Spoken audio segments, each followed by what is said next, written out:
Hi, I'm Carl Azuz. Welcome to CNN Student News, the day after the second U.S. presidential debate. We'll tell you more about that in just a few minutes, but we're starting with a quick recap of Hurricane Matthew's effects on the U.S. Southeast. What's left of the storm was headed out to sea last night. It was moving east into the Atlantic and expected to die out there. But it left massive flooding behind in Florida, Georgia, and the Carolinas and killed at least 17 people across those four states. As a hurricane, Matthew roared up the coast of the U.S. Southeast over the weekend. Its storm surge, the rise of water a hurricane pushes ashore, turned streets into virtual rivers in Jacksonville and several other Floridian communities. Beaches were eroded, roads were washed out, more than 2 million households lost electricity. Flooding continues in North Carolina, which seems to have gotten the brunt of the storm in the U.S. The eastern part of the state expected to be flooded for days as rivers rise over their banks. But the storm was especially deadly in Haiti. Officials aren't sure yet how many people died there. Some estimates say more than 300 were killed in the storm, but others put the toll at more than twice that. A lot of the nation's agriculture has been wiped out with farmland destroyed, and a Haitian senator says the biggest concern now is cholera, an infectious disease that can be deadly and that spreads through dirty water, which is now all over the country. All of this only adds to the struggles of the impoverished Caribbean nation. This is what the path of a hurricane looks like from the air. The storm left trees scattered like matchsticks on the hills. Look at how these trees are just stripped of foliage here. You can actually see the roofs of homes on the hilltops. The roof just blown away. Hurricane Matthew killed hundreds of people and left tens of thousands homeless. We're flying over Haiti's southwestern peninsula, one of the most isolated parts of the country. This is the only real way that we can get a sense of the scale of the damage caused by Hurricane Matthew, because Haiti does not have a great network of roads, and there are a series of islands off of Haiti's coast, like Ile La Vache, what we're looking at right now. 6 years ago, this region was largely untouched by the earthquake that shattered the Haitian capital. Bonjour, ça va? But this time, the people here weren't so lucky.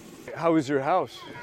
My house broke, they go down, everything goes. Everything's gone. Yeah? Yes, that's it. All the tree was going down, electric pole was down. Since the storm, residents of Port Salut cleaned much of the debris off the roads.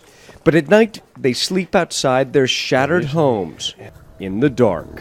When do you think you'll get electricity here again? Nobody know when. This is a close-up view of some of the damage that we could see from the sky. Just one home that was ripped apart by the hurricane winds that made a mess of people's meager belongings and hurt a lot of people here too, who had to wait days for emergency medical care. These people survived the most powerful hurricane their country has seen in a generation. A grim reminder of the fury and power of Mother Nature. Okay, last night was round 2 of 3. At Washington University in St. Louis, Missouri, the Democratic and Republican nominees for U.S. president had their second head-to-head debate. The moderators' first planned questions centered on a controversy that surfaced Friday. It involved a tape from 2005 when a microphone that was turned on recorded part of a conversation in which Donald Trump talked about how he'd behaved inappropriately toward women on multiple occasions. On Saturday, the candidate apologized, admitting he's, quote, said some foolish things. Trump then accused Hillary Clinton of inappropriate actions. This was locker room talk. I'm not proud of it. I apologize to my family. I apologize to the American people. Certainly, I'm not proud of it. So, Mr. And Trump, we should get on to much more important things and much bigger things. He has said that the video doesn't represent who he is, but I think it's clear to anyone who heard it that it represents exactly who he is.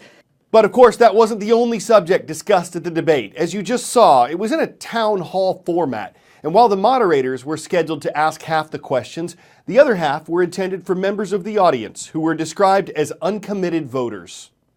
Affordable Care Act, known as Obamacare, It is not affordable.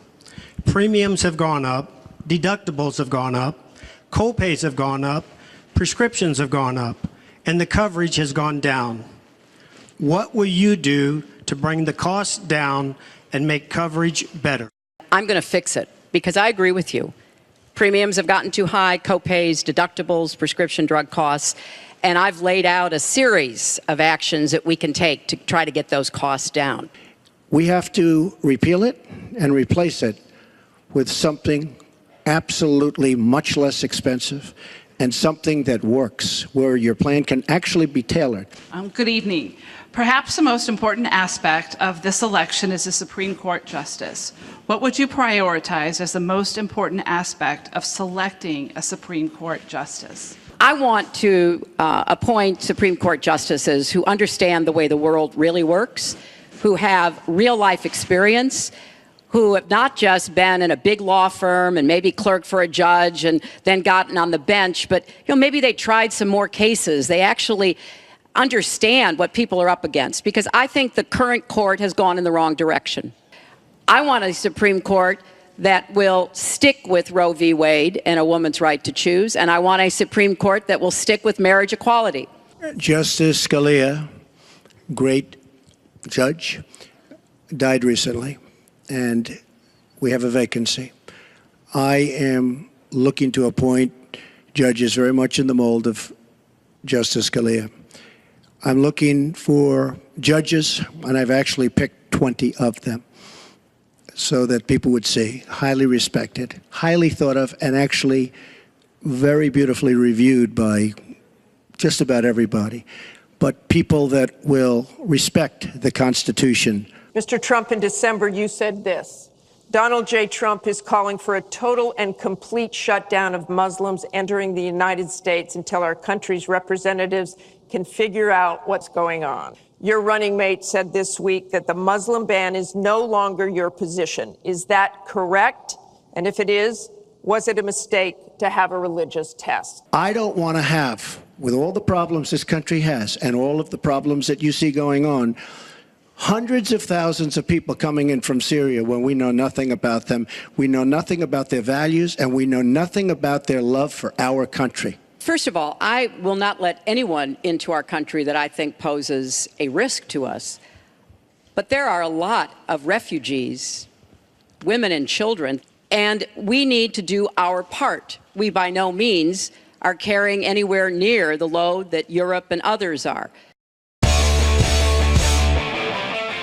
While presidential candidates typically go up and down in the polls, some courageous climbers clamber over each other for the title of tallest and most complex human tower.